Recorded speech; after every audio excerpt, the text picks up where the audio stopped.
¿Es obligatorio el diezmo para los cristianos de hoy? ¿Estamos realmente bajo una ley divina que exige dar el 10% de nuestros ingresos? ¿O hay algo más profundo que tu iglesia tal vez no te ha contado? En Gálatas 5:1 el apóstol Pablo nos exhorta: Cristo nos libertó para que vivamos en libertad. Por lo tanto, manténganse firmes y no se sometan nuevamente al yugo de esclavitud. Esta declaración no solo nos libera de la ley mosaica, sino que también nos invita a examinar con discernimiento prácticas religiosas que hemos heredado sin cuestionar. Hoy exploraremos 3 secretos bíblicos sobre el diezmo que rara vez se enseñan desde el púlpito. Te mostraremos cómo entender el verdadero propósito del diezmo. ¿Qué significa realmente dar para Dios? Y si esta práctica sigue vigente en la era de la gracia.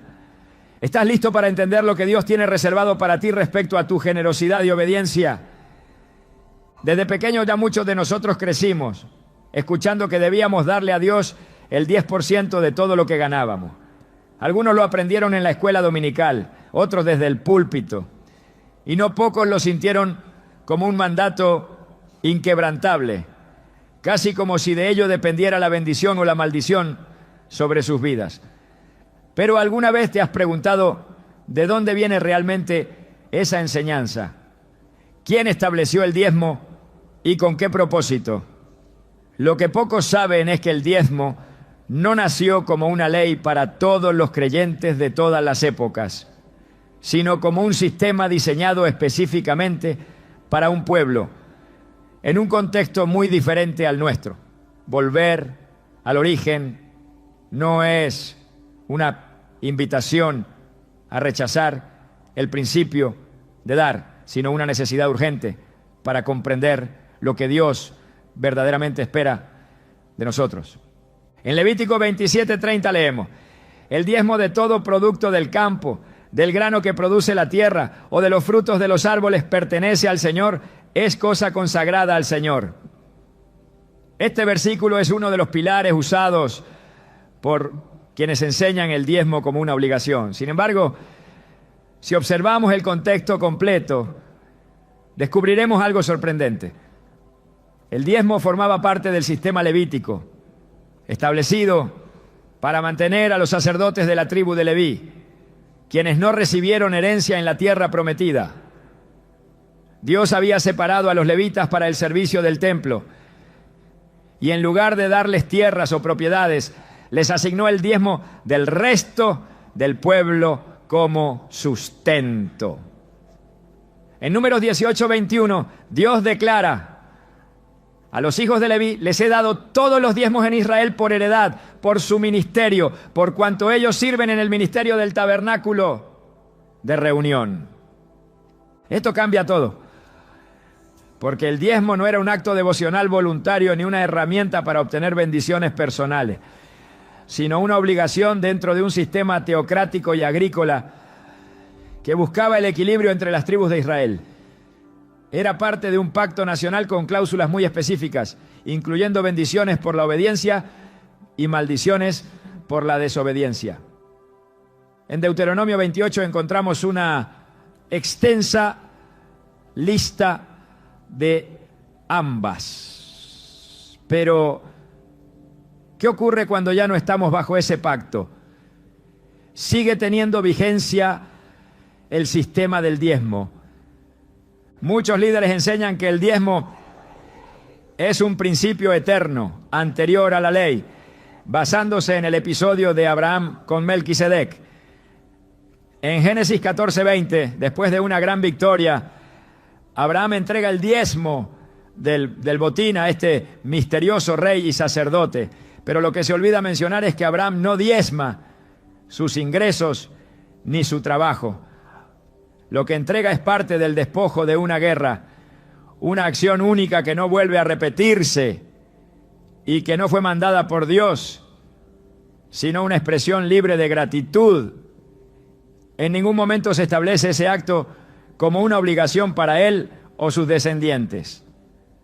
De hecho, ni Isaac ni Jacob son presentados como hombres que practicaran sistemáticamente el diezmo.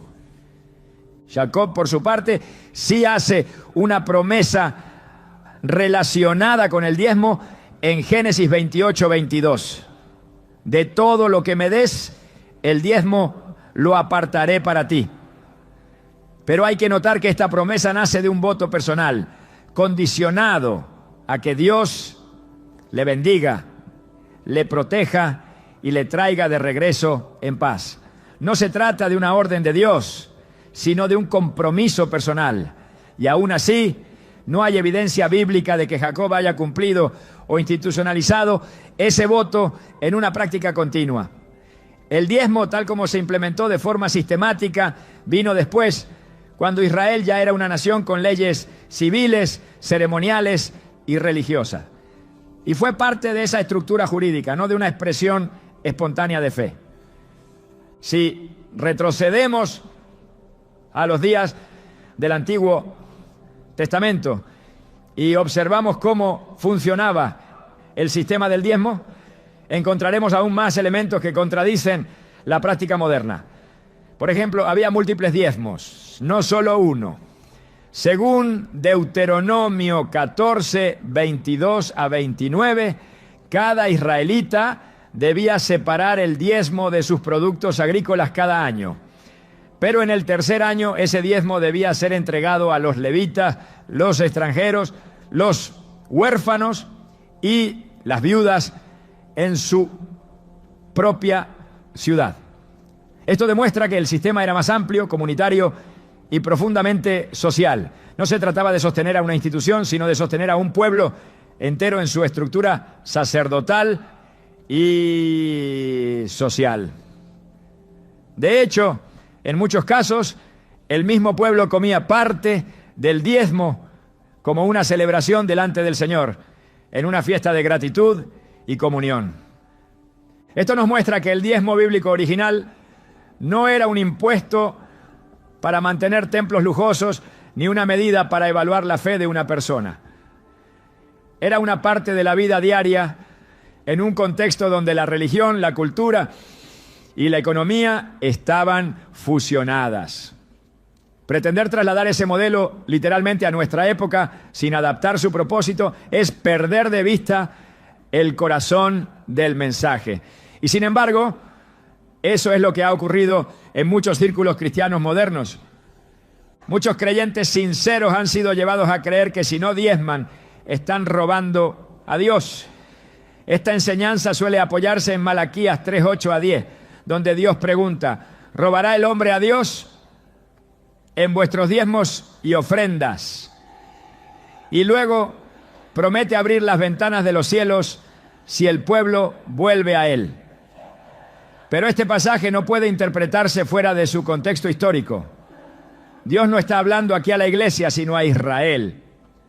En una etapa de profunda decadencia espiritual, donde los sacerdotes mismos estaban corrompidos y el pueblo había abandonado el pacto.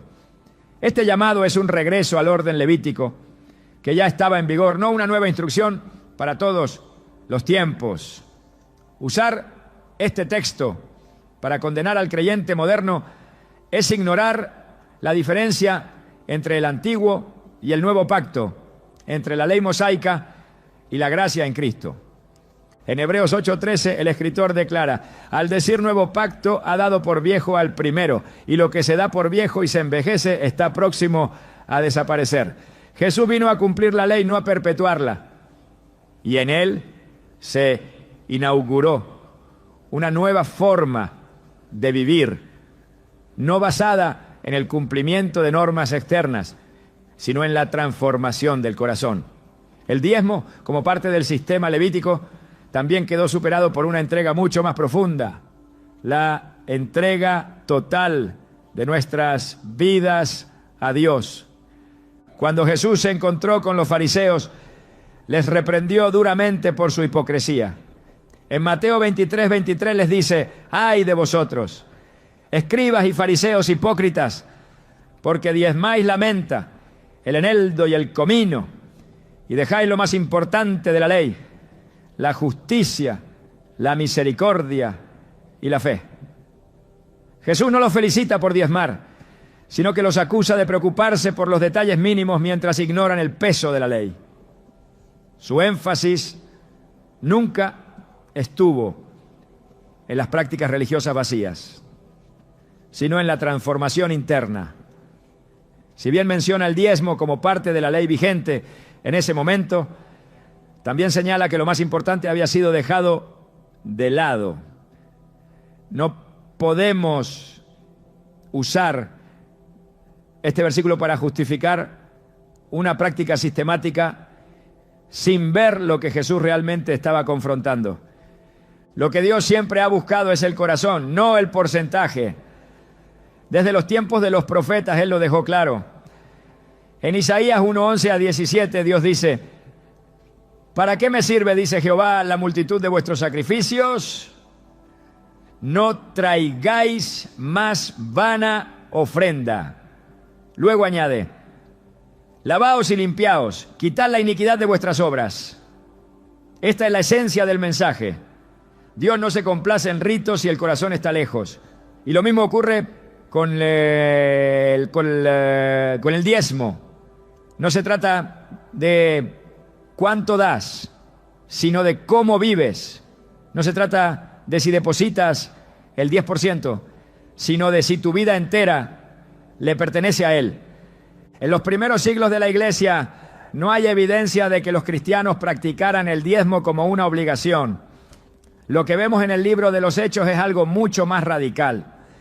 En Hechos 4, 32 a 35 se nos dice que la multitud de los que habían creído era de un corazón y un alma, y ninguno decía ser suyo propio nada de lo que poseía, sino que tenían todas las cosas en común. Y más adelante no había entre ellos ningún necesitado, porque todos los que poseían heredades o casas las vendían y traían el precio de lo vendido. Esta generosidad no era el resultado de una ley impuesta, sino del poder transformador del Espíritu Santo. Esto nos lleva a una verdad esencial. Cuando el corazón es tocado por Dios, no se limita a dar el 10%. Da todo, da tiempo, talento, recursos, amor, compasión, perdón. No por temor a una maldición, sino por gratitud. No para ganar el favor divino, sino porque ya lo ha recibido. Y esa es la gran diferencia entre el antiguo y el nuevo pacto. Volver al origen del diezmo no es destruir su valor, sino restaurar su significado. Es comprender que no fue creado para controlarnos, sino para enseñar principios de generosidad, responsabilidad y cuidado mutuo. Es reconocer que ahora en Cristo no vivimos por imposiciones, sino por convicciones. Y que lo que Dios desea no es una décima parte de nuestras finanzas, sino toda nuestra vida en sus manos. Durante su ministerio terrenal, Jesús habló con claridad sobre muchos aspectos que tocaban la vida del ser humano: el corazón, la fe, el pecado, el perdón, el servicio, la humildad, el reino de Dios y también el dinero. Sin embargo, nunca instituyó el diezmo como una norma para sus discípulos. En su enseñanza no hay ningún momento donde se ordene, prescriba o refuerce el diezmo como requisito para entrar en el reino, recibir bendiciones o cumplir con la voluntad del Padre. Este silencio no es accidental, es revelador, porque en la figura de Cristo se inaugura una nueva era espiritual, una transformación del interior que supera las estructuras rígidas de la ley mosaica. Y el hecho de que el diezmo no forme parte del mensaje central de Jesús indica que su propósito no era reproducir el sistema religioso anterior, sino establecer una relación directa entre Dios y el corazón del creyente. Jesús predicó intensamente sobre la riqueza y el uso del dinero, no desde la perspectiva de porcentajes establecidos, sino desde la disposición del alma.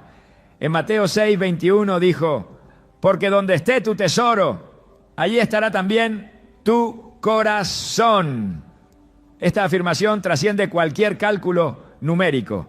No le habló a sus seguidores de obligaciones externas, sino de una conexión interna que revela prioridades espirituales. El tesoro no está en la cantidad que se da, sino en el lugar donde reposa nuestra confianza. Para Jesús, el problema nunca fue cuánto damos, sino por qué lo damos, desde qué motivación interior y con qué actitud lo hacemos.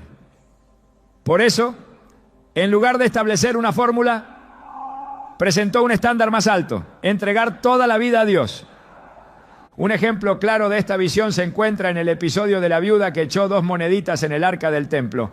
En Marcos 12, 41 a 44, Jesús observa cómo los ricos daban grandes cantidades, pero luego señala a la viuda y declara que ella ha dado más que todos. No porque su suma fuera mayor, sino porque dio todo lo que tenía. Aquí Jesús no alaba una décima parte, sino la entrega total, sincera, sin reservas. En este acto se revela el principio que rige la economía del reino. El valor no está en la cantidad, sino en la medida del sacrificio, en el desprendimiento, en la confianza absoluta en la provisión divina. Otro momento revelador ocurre cuando Jesús llama al joven rico. Este hombre, que había cumplido los mandamientos desde su juventud, se acerca preguntando qué más debía hacer para heredar la vida eterna. En Marcos 10, 21, Jesús le responde: una cosa te falta. Anda, vende todo lo que tienes y dalo a los pobres, y tendrás tesoro en el cielo. Y ven, sígueme. Esta exigencia no está vinculada al diezmo. Jesús no le pidió el 10%, le pidió el todo. Porque en el reino lo que importa no es una fracción legalista, sino la disposición radical del alma para renunciar a todo lo que impida una comunión plena con Dios. El joven se fue triste porque tenía muchas posesiones. Esta escena deja claro que Jesús no busca contribuciones por obligación, sino corazones rendidos por amor. Si el diezmo hubiese sido un elemento esencial de la vida espiritual bajo el nuevo pacto, Jesús lo habría enseñado de forma directa. Pero nunca instruyó a sus discípulos a diezmar, ni en el Sermón del Monte, ni en sus parábolas, ni en sus discursos finales. Lo que sí hizo fue hablar sobre generosidad, sobre dar con alegría, sobre compartir con el necesitado, sobre la imposibilidad de servir a Dios y a las riquezas al mismo tiempo. En Mateo 6:24 dice: nadie puede servir a 2 señores. No podéis servir a Dios y a las riquezas. Esta enseñanza no establece porcentajes, sino prioridades. La fidelidad a Dios no se mide en décimas, sino en entrega total. Cuando Jesús denunció a los fariseos, usó el tema del diezmo como un ejemplo de su hipocresía. En Mateo 23:23 declaró: ay de vosotros, escribas y fariseos hipócritas, porque diezmáis la menta, el eneldo y el comino, y dejáis lo más importante de la ley, la justicia, la misericordia y la fe. Algunos han interpretado este versículo como una validación del diezmo, pero en realidad es una denuncia. Jesús los confronta por aferrarse a las minucias externas mientras descuidaban lo que realmente importa. El peso de sus palabras no recae en la práctica del diezmo, sino en el olvido de lo esencial: justicia, misericordia y fe. Esas son las marcas del verdadero discípulo. El enfoque no está en lo que se entrega, sino en el espíritu con el que se vive. La crítica de Jesús revela que las prácticas externas, incluso las correctas, pueden estar vacías si no están acompañadas de una transformación interna. El mensaje del reino fue diseñado para cambiar el corazón, no para imponer rituales. Jesús enseñó que todo lo que damos debe nacer del amor, no de la presión. En Lucas 6:38 dijo: dad y se os dará. Medida buena, apretada, remecida y rebosando, darán en vuestro regazo. Porque con la misma medida con que medís, os volverán a medir. Esta promesa no está sujeta a una ley específica de porcentajes, Es una ley espiritual de reciprocidad basada en la actitud generosa del corazón. Jesús apelaba a una entrega libre, desinteresada, profunda. En ningún momento ató esta promesa a un sistema obligatorio de diezmos. Más bien, habló de una medida espiritual, una forma de vida que da con alegría y sin cálculo. El modelo de vida que Jesús propuso fue radical. No dejó instrucciones sobre templos físicos ni sobre estructuras religiosas complejas. Llamó a sus seguidores a vivir en humildad, en servicio, en desprendimiento. Los envió sin alforja ni bolsa, dependiendo por completo de la provisión divina. En Mateo 19:10 les dijo: no os proveáis de oro, ni plata, ni cobre en vuestros cintos, ni de alforja para el camino, porque el obrero es digno de su sustento. Este principio refleja un estilo de vida opuesto al materialismo. Los discípulos no vivían bajo un esquema financiero sistematizado, sino en una dinámica de fe, donde cada necesidad era suplida por la mano de Dios y cada provisión era compartida entre hermanos. En toda su enseñanza, Jesús nunca estableció el diezmo como obligación. Lo que sí hizo fue exaltar la mayordomía fiel, la entrega generosa, el desapego de las riquezas y la confianza absoluta en el Padre Celestial. En Mateo 6:33 resumió esta visión: buscad primeramente el reino de Dios y su justicia, y todas estas cosas os serán añadidas. En este mandato no hay espacio para el temor económico ni para la manipulación. Solo hay un llamado a poner a Dios por encima de todo. Jesús no delegó a sus seguidores una ley de porcentajes. Les entregó una vida guiada por el Espíritu. Si el diezmo fuera una parte esencial del Evangelio, los evangelios lo repetirían con énfasis, pero no es así. El silencio de Jesús sobre este tema, lejos de ser una omisión, es una declaración. Porque lo que se inauguró con Cristo no fue una repetición del antiguo sistema, sino una nueva forma de vivir, donde cada área del ser humano es rendida por completo al señorío de Dios. Lo que antes era una norma externa, ahora se convierte en una respuesta voluntaria, libre y guiada por una relación viva con el Padre. El mensaje de Jesús rompe con las estructuras religiosas que buscan imponer cargas sin transformar el corazón.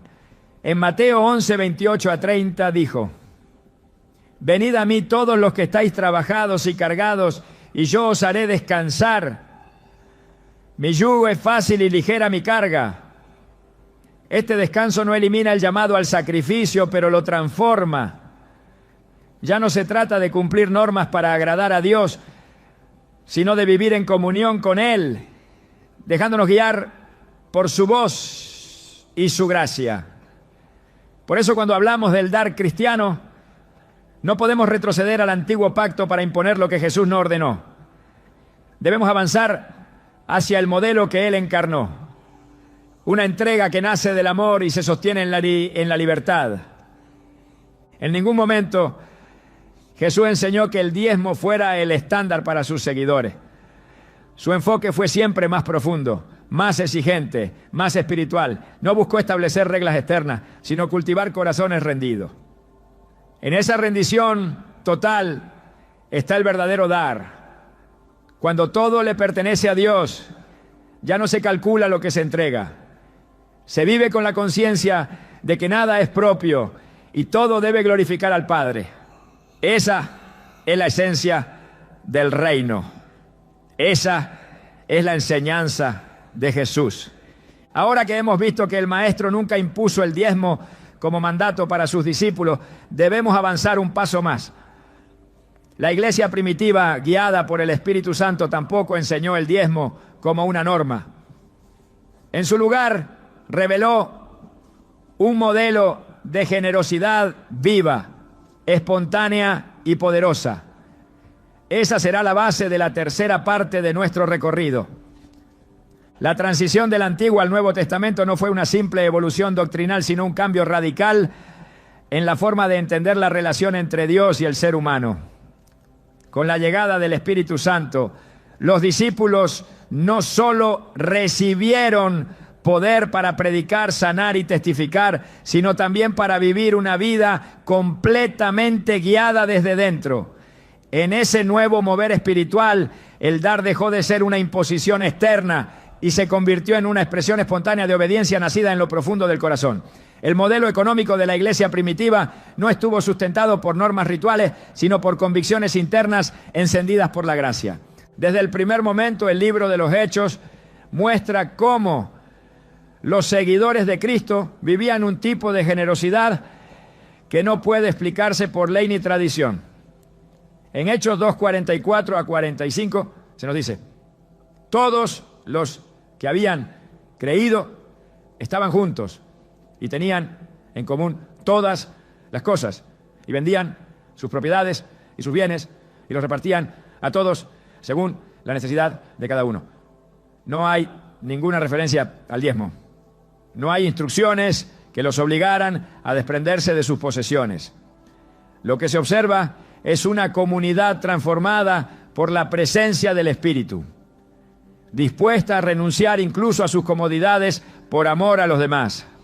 Este tipo de entrega no puede ser forzada ni estructurada. Solo puede surgir en corazones regenerados por la obra redentora de Cristo. La generosidad de los creyentes en los primeros días de la iglesia no se regulaba por el calendario ni por porcentajes fijos. Su impulso era espiritual, no legal. Se daban cuenta de que ya no eran dueños de nada, porque todo lo que tenían había sido redimido por la sangre de Cristo. En Hechos 4:32 a 35 se nos describe otra escena impactante.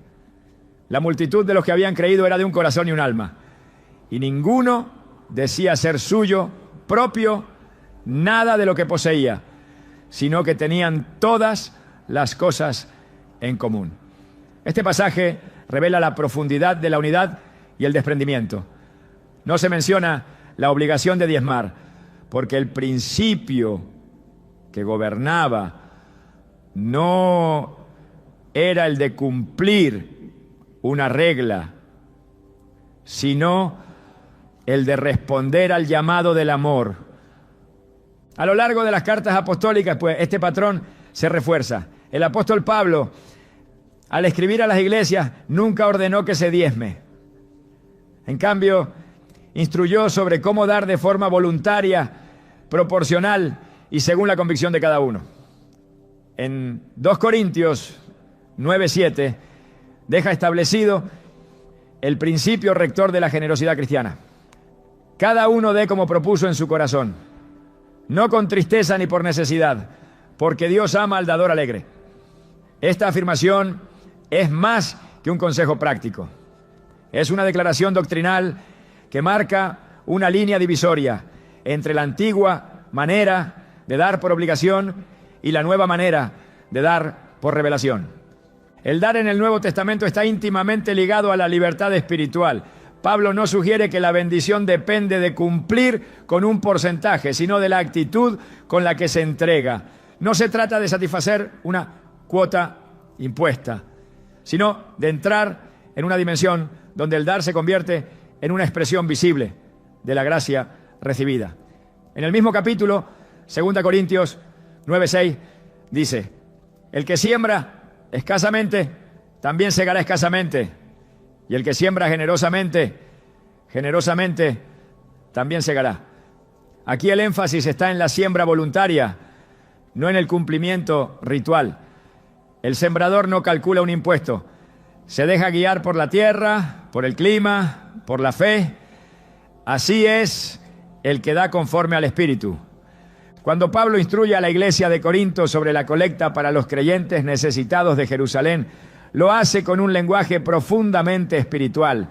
En 1 Corintios 16:2 les dice: cada primer día de la semana cada uno de vosotros ponga aparte algo, según haya prosperado, guardándolo, para que cuando yo llegue no se recojan entonces ofrendas. No menciona el diezmo, sino un principio adaptado a la realidad personal de cada creyente. Según haya prosperado, implica que no todos darán lo mismo, pero todos están invitados a participar. Esta forma de dar no se basa en presión, sino en discernimiento. No responde a una norma fija, sino a una conciencia moldeada por el amor. Pablo también destaca que el dar es una gracia, no una carga. En 2 Corintios 8, 1-3 habla de las iglesias de Macedonia, que en medio de la prueba y la pobreza dieron más allá de su fuerza. Él lo llama una gracia de Dios y no una imposición humana. Lo que mueve a esos creyentes no es la obligación de un porcentaje, sino la revelación del privilegio de participar en la obra de Dios. Este modelo pone en evidencia que cuando el Espíritu guía, el corazón responde con generosidad, aun cuando las circunstancias sean adversas. La gracia no solo cambia la forma de dar, cambia la perspectiva desde la cual se da. Este principio también está presente en la carta a los Romanos. En Romanos 12:1, Pablo exhorta a los creyentes: presentad vuestros cuerpos en sacrificio vivo, santo, agradable a Dios, que es vuestro culto racional. Aunque no está hablando específicamente de dinero, el principio es el mismo. El verdadero culto no consiste en cumplir reglas externas, sino en rendir la vida entera. Dar en este contexto no puede limitarse a un porcentaje. Cuando el cuerpo entero ha sido entregado, todo lo demás queda incluido. Ya no se pregunta cuánto debo dar, sino cuánto de mí ha sido verdaderamente consagrado. La ausencia del diezmo como práctica obligatoria en el Nuevo Testamento no es una omisión, sino una revelación. Significa que lo que antes era símbolo, ahora ha sido sustituido por la realidad espiritual. El sistema levítico requería el diezmo como medio de sostener una estructura física, pero en Cristo el templo ya no es de piedra, sino de persona. En 1 Corintios 3:16 Pablo afirma: ¿no sabéis que sois templo de Dios y que el Espíritu de Dios mora en vosotros? Cuando el templo vive dentro de cada creyente, la economía del reino también se mueve desde dentro. El sostenimiento de la obra no depende de una estructura legal, sino de corazones inflamados por la verdad. En ninguna de sus cartas, Pedro, Santiago, Juan ni Judas hacen referencia al diezmo como un mandato para la iglesia. Su silencio coincide con el modelo que Cristo dejó. Lo que enseñan es la importancia de la fe viva, del amor práctico, de la obediencia al Espíritu. En Santiago 2:15-16 se plantea un escenario concreto. Si un hermano o una hermana están desnudos y tienen necesidad del mantenimiento de cada día, y alguno de vosotros les dice: id en paz, calentaos y saciaos, pero no les dais las cosas que son necesarias para el cuerpo, ¿de qué aprovecha? Esta exhortación no se dirige a cumplir un porcentaje, sino a vivir la fe con acciones reales, con respuestas sensibles a las necesidades del prójimo. La generosidad cristiana es contextual, vivencial, y nace de la compasión, no de la imposición. La lógica del reino no se fundamenta en deberes numéricos, sino en la revelación del amor de Dios. En el 1 Juan 3:17 el apóstol escribe: pero el que tiene bienes de este mundo y ve a su hermano tener necesidad y cierra contra él su corazón, ¿cómo mora el amor de Dios en él? Aquí la medida no es el diezmo, sino el corazón. Lo que se evalúa no es el porcentaje, sino la disposición de compartir lo que se tiene cuando se presenta la necesidad. Dar, según la enseñanza apostólica, es el reflejo tangible de una vida que ha sido redimida. No se impone desde afuera, brota desde dentro. El modelo neotestamentario de dar redefine por completo la relación del creyente con sus bienes. Ya no hay distinción entre lo espiritual y lo material. Todo está bajo el señorío de Cristo. En Colosenses 3:17 se dice: y todo lo que hacéis, sea de palabra o de hecho, hacedlo todo en el nombre del Señor Jesús. Esto incluye lo que se ofrece, lo que se guarda, lo que se administra. El cristiano no se guía por porcentajes impuestos, sino por la voz del Espíritu que habita en él. Cada decisión de dar se convierte en un acto de adoración, cada gesto de generosidad en una proclamación del Evangelio. Este nuevo modelo no anula la práctica de dar, sino que la transforma. No se trata de menos entrega, sino de una entrega más completa, más intencional, más profunda. La libertad en Cristo no es una excusa para la negligencia, sino un llamado a la madurez espiritual. Pablo lo resume en Gálatas 5:13. Porque vosotros, hermanos, a libertad fuisteis llamados, solamente que no uséis la libertad como ocasión para la carne, sino servíos por amor los unos a los otros. Esta libertad no desconecta al creyente de la responsabilidad. Al contrario, lo impulsa a dar con mayor generosidad, con mayor sensibilidad y con mayor visión del reino. El patrón que vemos en la iglesia primitiva y en las epístolas no puede ser sustituido por esquemas rígidos. Fue una generación guiada por el Espíritu, no por sistemas. Fue una comunidad movida por el amor, no por normas. Y esa sigue siendo la invitación para nosotros hoy. A vivir bajo la dirección del Espíritu, a dar según lo que Él ponga en nuestro corazón y a confiar en que cada semilla entregada con fe será usada por Dios para bendecir a muchos. Cuando la iglesia da por revelación y no por obligación, se abre la puerta para que la gracia fluya sin restricciones. Cuando el dar nace del corazón y no de la presión, se convierte en un acto profético, en una señal de que el reino ha llegado. El diezmo como estructura fue una sombra, la realidad es Cristo. Y en él cada decisión de dar se convierte en un eco de su entrega suprema. Cuando la verdad es reemplazada por tradición y la revelación es sustituida por sistemas humanos, el resultado es una fe distorsionada que carga al creyente con pesos que nunca fueron diseñados para llevar. En muchos contextos, el diezmo ha dejado de ser una práctica de adoración para convertirse en una herramienta de presión emocional y control espiritual. Lo que debía nacer de una convicción interna ha sido transformado en una obligación impuesta, sostenida por el temor, la culpa y la amenaza del juicio divino. Esta distorsión no es nueva.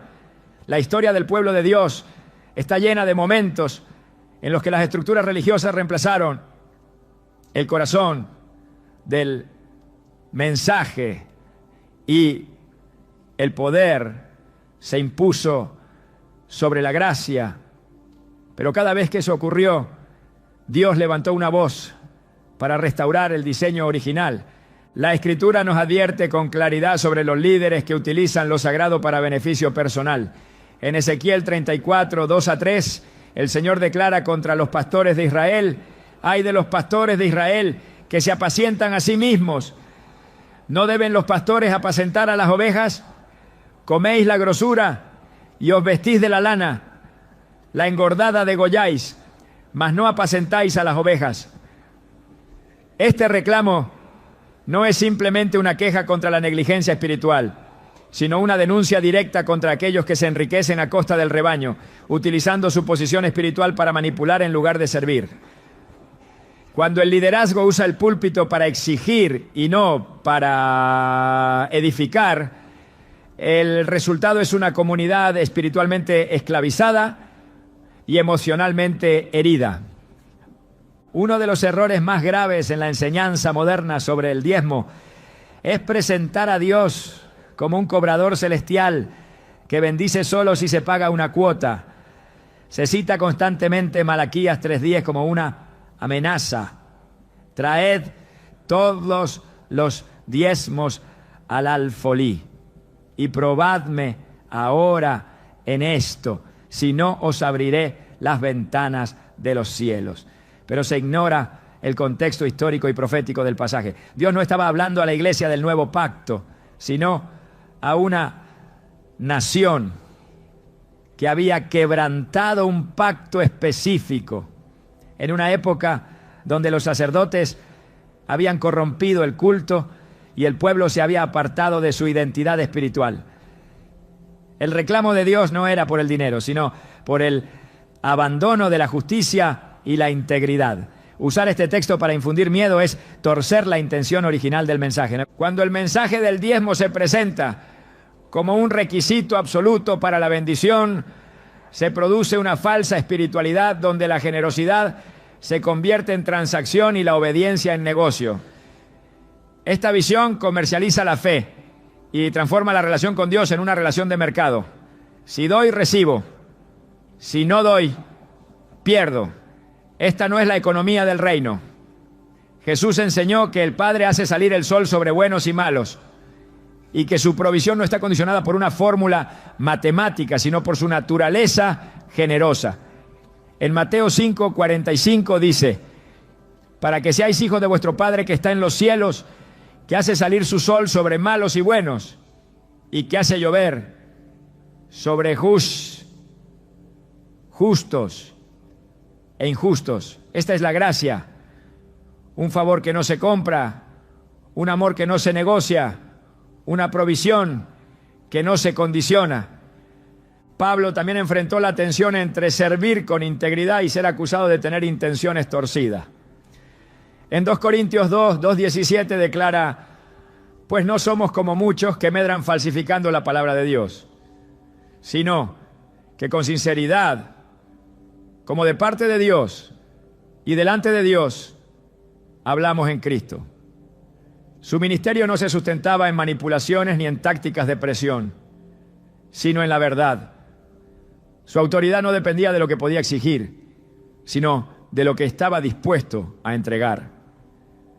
En varias ocasiones renunció al derecho de ser sostenido para no dar lugar a sospechas ni tropiezos.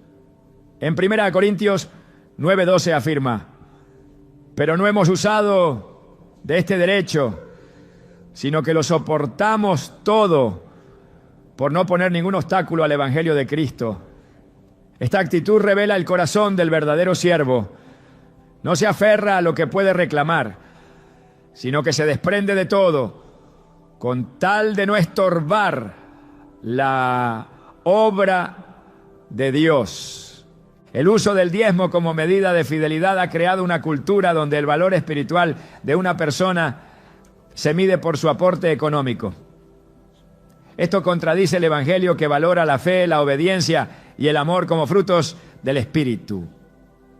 En Gálatas 5:22-23, Pablo escribe que los frutos del Espíritu son amor, gozo, paz, paciencia, benignidad, bondad, fe, mansedumbre y dominio propio.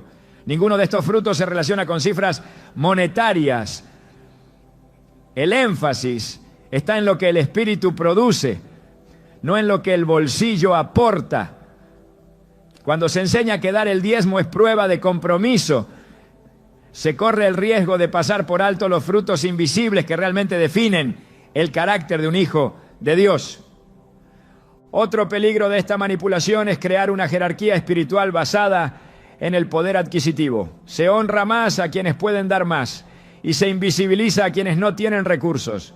Esta distorsión es denunciada en Santiago 2:2-4, donde se reprende a los creyentes por dar trato preferencial al rico y despreciar al pobre. El texto dice: si entra en vuestra congregación un hombre con anillo de oro y ropa espléndida, y también entra un pobre con vestido andrajoso, y miráis con agrado al que trae la ropa espléndida, ¿no hacéis distinciones entre vosotros mismos y venís a ser jueces con malos pensamientos?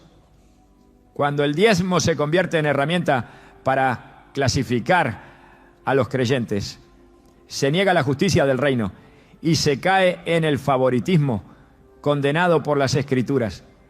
El verdadero liderazgo espiritual no demanda guía, no controla, inspira, no manipula, sirve. Jesús dejó un modelo claro cuando lavó los pies de sus discípulos. En Juan 13, 14, 15 dijo: pues si yo, el Señor y el Maestro, he lavado vuestros pies, vosotros también debéis lavaros los pies los unos a los otros, porque ejemplo os he dado. El pastor que utiliza el mensaje del diezmo para generar temor o dependencia está contradiciendo el ejemplo del Maestro.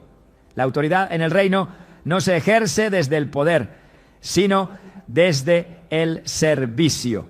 No se basa en lo que se puede extraer del pueblo, sino en lo que se está dispuesto a sacrificar por él.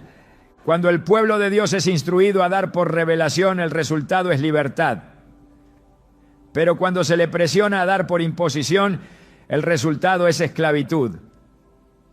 El apóstol Pablo, al escribir a los Gálatas, les advierte contra los que quieren regresar a las reglas del pasado. En Gálatas 5:1 declara: estad pues firmes en la libertad con que Cristo nos hizo libres, y no estéis otra vez sujetos al yugo de esclavitud. Esta libertad no es anarquía, es madurez espiritual. No niega el llamado a la generosidad, lo profundiza. No rechaza el dar, lo eleva a una dimensión donde cada acto de entrega nace del amor, no de la coacción. La iglesia que manipula el mensaje del diezmo para obtener control pierde autoridad espiritual. Puede ganar dinero, pero pierde la presencia. Puede construir templos, pero no forma discípulos. Puede llenar auditorios, pero vacía corazones. La fidelidad no se mide por lo que se exige, sino por lo que se modela. La comunidad cristiana debe ser un espacio donde la verdad se enseña con integridad, donde la fe no se condiciona a la economía y donde cada miembro es valorado por lo que es en Cristo, no por lo que puede aportar. El problema no está en enseñar principios de mayordomía, sino en imponer normas que Cristo no instituyó. La manipulación comienza cuando se presentan mandatos humanos como ordenanzas divinas. Jesús denunció esto con dureza en Mateo 15:9. Pues en vano me honran, enseñando como doctrinas mandamientos de hombres. Cuando el mensaje del diezmo se eleva al nivel de doctrina esencial, se está reemplazando la palabra viva por estructuras que carecen de respaldo apostólico. El resultado es una iglesia que vive en temor, no en libertad, que da por obligación, no por revelación, que sirve por miedo, no por amor.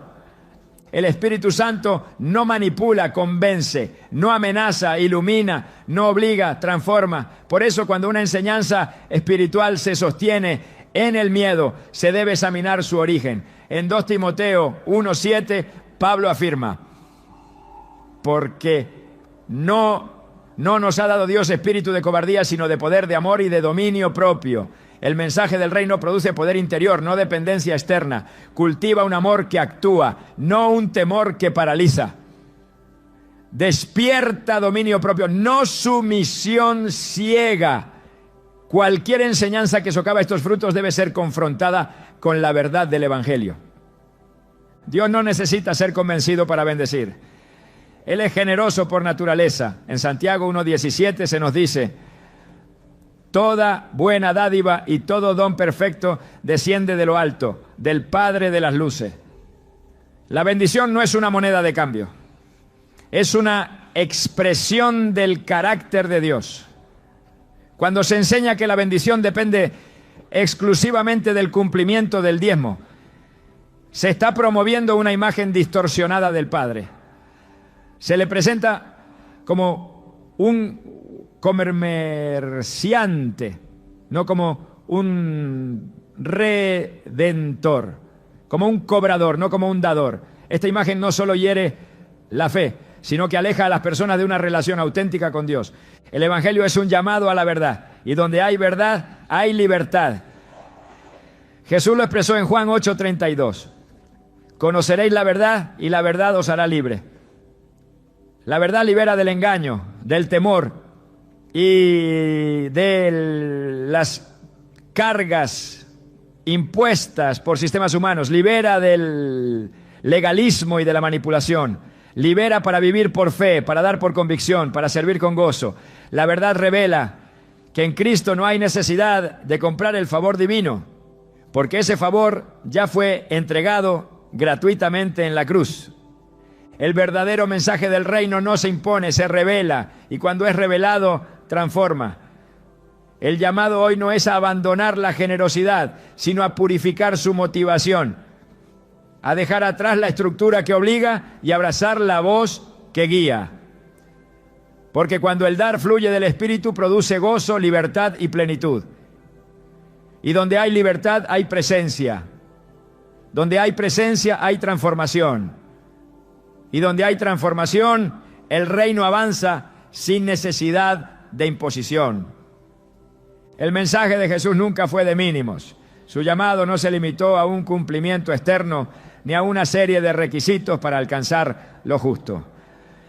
Cristo siempre apuntó al todo, a una entrega sin reservas, a un corazón tan transformado por el amor de Dios que no pregunta cuánto debe dar, sino cuánto más puede entregar. Cuando el corazón ha sido renovado por la gracia, el diezmo ya no es un techo, sino apenas el piso de una vida de generosidad. Los primeros cristianos no necesitaban que nadie les impusiera un porcentaje. Ellos entendieron por revelación que todo lo que tenían ya no les pertenecía. En Hechos 4:34 a 35, el testimonio de aquella comunidad es contundente. No había entre ellos ningún necesitado, porque todos los que poseían heredades o casas las vendían y traían el precio de lo vendido y lo ponían a los pies de los apóstoles, y se repartía a cada uno según su necesidad. Aquellos hombres y mujeres no dieron un diezmo, no calcularon cuánto debían guardar, vendieron posesiones, soltaron su seguridad material, ofrecieron su sustento. No lo hicieron por presión, lo hicieron porque habían sido tocados por el fuego del Espíritu. La transformación del corazón no produce una actitud de retención, sino de entrega. Cuando el Espíritu entra, el ego sale. La generosidad es una consecuencia natural de una vida habitada por Dios. La ley exigía una décima parte. La gracia, en cambio, despierta una respuesta proporcional al amor recibido. No se trata de una fórmula, se trata de una vida rendida. Y donde hay rendición verdadera, hay libertad para dar sin límites. Jesús dijo en Lucas 6:38, dad y se os dará. Medida buena, apretada, remecida y rebosando darán en vuestro regazo. La bendición prometida no está ligada a un número, sino a una medida que fluye desde el corazón. Esta medida no es uniforme. Cada uno da según lo que ha recibido. Y quien ha recibido abundantemente de la misericordia no puede responder con reservas.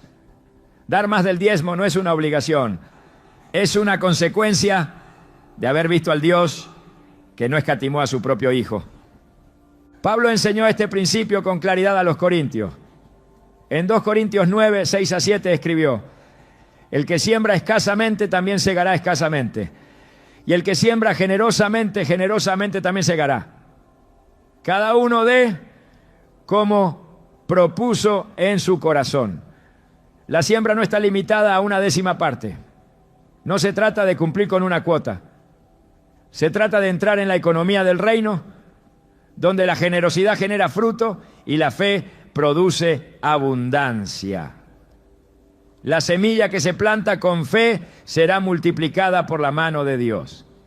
Y quien entiende esto deja de dar por obligación y comienza a sembrar por revelación. Dar más que el diezmo no es un acto heroico, es la respuesta lógica de un corazón agradecido. En Romanos 12:1, Pablo presenta la vida cristiana como una entrega continua. Os ruego por las misericordias de Dios que presentéis vuestros cuerpos en sacrificio vivo, santo, agradable a Dios. El sacrificio no es solo financiero, es total, es el tiempo, los talentos, los recursos, los sueños, todo se presenta, todo se consagra, todo se pone al servicio del reino. El dar se convierte en una extensión de la adoración, ya no es una transacción, es una entrega. La iglesia madura no pregunta cuánto es lo mínimo, pregunta cuánto puede contribuir a la obra. No calcula porcentajes, discierne necesidades. No se limita por una regla, se expande por un fuego interior. En Filipenses 4:17, Pablo reconoce el aporte de la iglesia de Filipo, pero aclara algo crucial. No es que busque dádivas, sino que busco fruto que abunde en vuestra cuenta. La motivación no es la necesidad económica del apóstol, es la oportunidad espiritual del creyente. Cuando alguien da más que el diezmo desde un corazón transformado, está acumulando fruto eterno. Está participando del avance del reino con sus recursos, su esfuerzo y su generosidad. El creyente que ha sido tocado por la gracia no necesita ser motivado por temor ni manipulado con promesas materiales. La mayor recompensa ya le fue dada. Cristo mismo. En Él están escondidos todos los tesoros de la sabiduría y el conocimiento. En Él tenemos todo lo necesario para vivir en piedad. Por eso cuando damos, no lo hacemos para recibir algo a cambio. Lo hacemos porque ya recibimos lo más grande, la salvación, el perdón, la vida eterna. En 1 Timoteo 6:17-19, Pablo exhorta a los ricos en este siglo a que no pongan su esperanza en las riquezas, sino en Dios. Luego les dice que hagan bien, que sean ricos en buenas obras, dadivosos, generosos, atesorando para sí buen fundamento para lo porvenir. La verdadera riqueza no está en acumular, sino en sembrar, no en retener, sino en compartir.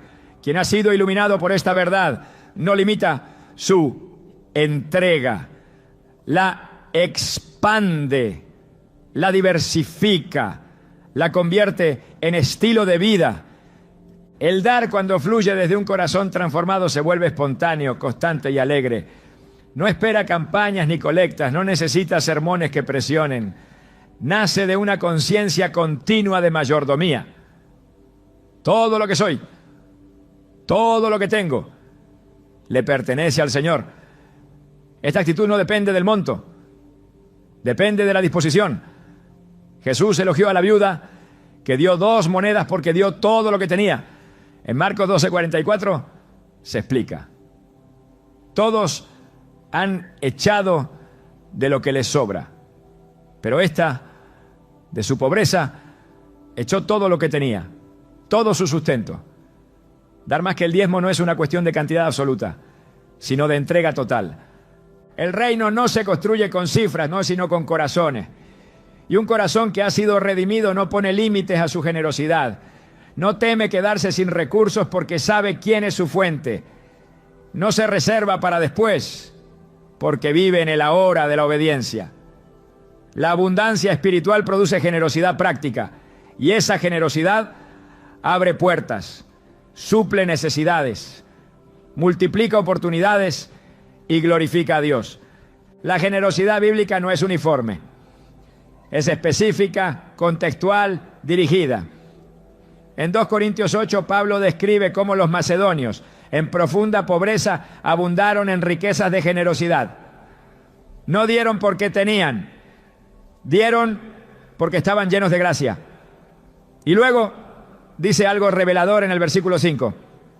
No como lo esperábamos, sino que asimismo se dieron primeramente al Señor y luego a nosotros, por la voluntad de Dios. Aquí está el secreto. Antes de entregar bienes, entregaron su ser. Y cuando alguien se entrega por completo, el resto fluye con naturalidad.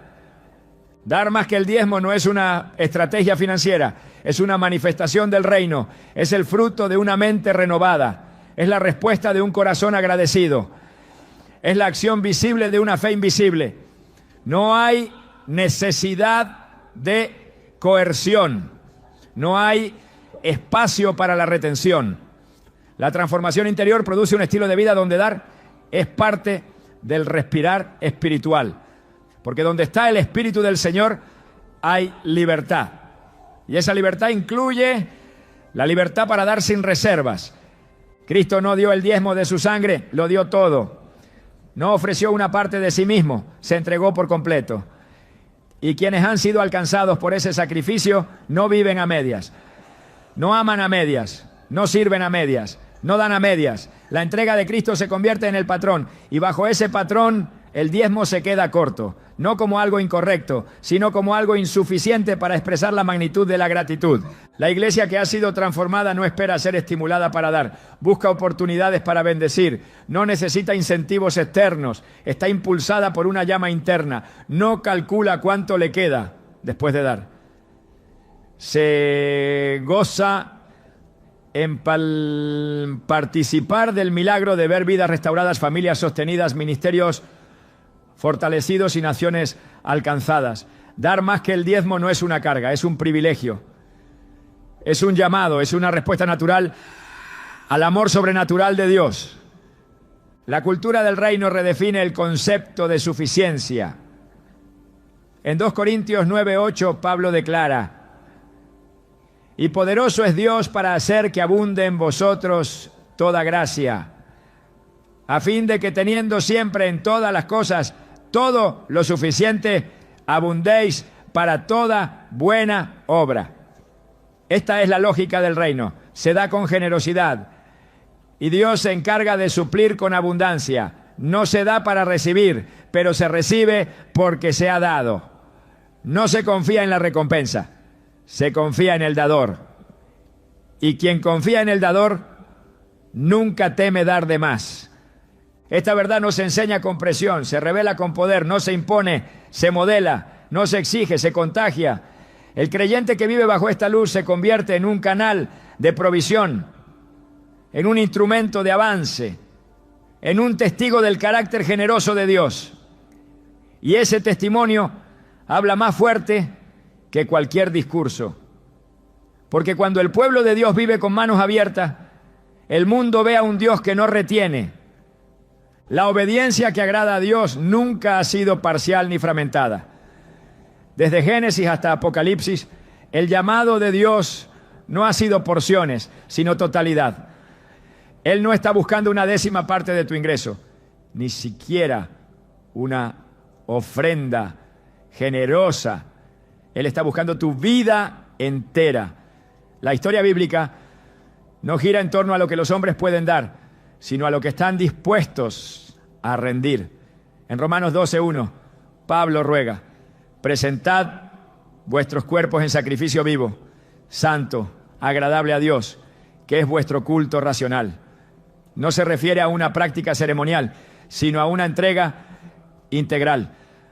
Todo lo que eres, todo lo que tienes, todo lo que planeas, se convierte en altar. Cuando Jesús llamó a sus discípulos, no les pidió ofrendas. Les pidió que dejaran todo y lo siguieran. Mateo dejó su mesa de recaudación. Pedro soltó sus redes. Ninguno fue condicionado por un sistema de cuotas. Fueron transformados por un encuentro. Esa es la verdadera obediencia, la que nace del corazón y se sostiene en la comunión. Dios no quiere lo que puedes ofrecerle desde la obligación, quiere lo que puedes entregar desde la fe. En el 1 Samuel 15:22 el profeta pregunta: ¿se complace Jehová tanto en los holocaustos y víctimas como en que se obedezca a las palabras de Jehová? Ciertamente el obedecer es mejor que los sacrificios, Este principio derrumba cualquier sistema religioso que priorice la forma sobre el fondo. No es la cantidad lo que impresiona a Dios, sino la disposición del alma. No es lo visible lo que Él evalúa, sino lo secreto del corazón. El verdadero sacrificio es la obediencia, incluso cuando no es comprendida por los hombres, incluso cuando exige más que un diezmo, incluso cuando exige todo. Jesús no murió por nuestro dinero, murió por nuestras almas, y quien ha sido rescatado por esa sangre no puede vivir a medias, no puede dividir su fe entre lo que retiene y lo que entrega. En Lucas 14:33, Jesús dijo: cualquiera de vosotros que no renuncia a todo lo que posee no puede ser mi discípulo. Este no es un llamado extremo, es el estándar del reino. La obediencia no es negociable porque la cruz no lo fue. Dios no está esperando una transferencia bancaria, está esperando una vida rendida, un corazón que diga: aquí estoy, Señor, todo lo que tengo es tuyo, todo lo que soy te pertenece. Esta es la ofrenda que Él no rechaza, no porque sea costosa, sino porque es sincera, no porque sea grande en valor humano, sino porque nace de un espíritu obediente. En este camino, dar es solo una expresión más de la obediencia total. No es el centro, es la consecuencia. Y cuando se vive así, no se necesita que nadie imponga reglas. El Espíritu guía, la gracia capacita y la obediencia se vuelve el lenguaje más alto de adoración. Porque Dios no quiere tu dinero, quiere tu obediencia completa. El diezmo, tal como se ha enseñado por generaciones, ha producido una fuerte división entre lo que damos y lo que somos. Por mucho tiempo se ha tratado de separar la generosidad de la identidad, como si fueran dos cosas distintas. Pero en el reino de Dios no existe esa dicotomía, porque cuando se comprende la obra de Cristo, dar deja de ser una acción aislada y se convierte en una extensión de lo que eres. Y esta es la clave que muy pocos han enseñado. No fuimos llamados solo a dar una parte de lo que poseemos. Fuimos llamados a convertirnos en una expresión viva de generosidad encarnada. No se trata de cuánto dinero entregas, sino de en quién te estás transformando a través de lo que entregas. La generosidad bíblica no comienza en la billetera, comienza en la mente, en la forma en la que ves tu vida, en la conciencia de que ya no te pertenece. Porque cuando sabes que has sido comprado por precio, no puedes seguir pensando como dueño. Lo entregas todo porque sabes que todo lo que tienes está en manos de aquel que nunca falla. Por eso dar no es un acto que se repite semanalmente en un culto. Es una vida que se ofrece a diario como semilla en el reino. El diezmo, entonces, no es el final del camino, ni siquiera el comienzo. Es apenas una estación en un viaje mucho más profundo. El viaje hacia una vida irreversiblemente entregada.